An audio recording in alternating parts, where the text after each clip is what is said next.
In this video, we'll explore Wavedrom, a powerful tool for creating digital timing diagrams from simple text-based code.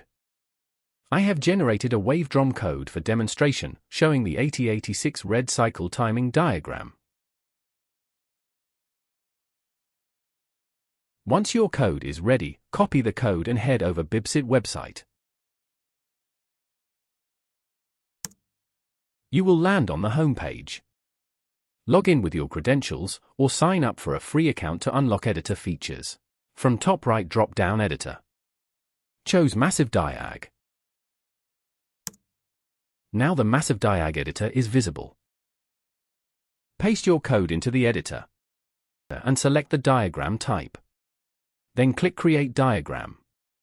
Your wiring diagram will instantly appear on the right side. You can edit the code to adjust connectors, cables, pin mappings, and colors, and the diagram will update in real time. Once you're happy with the result, export your wiring harness diagram in PNG, SVG, PDF, or DOCX format for easy sharing and documentation. I have downloaded the diagram as a PNG file. Let's take a look. With Wavedrom, you can easily transform code into clear and precise digital timing diagrams. Try it now.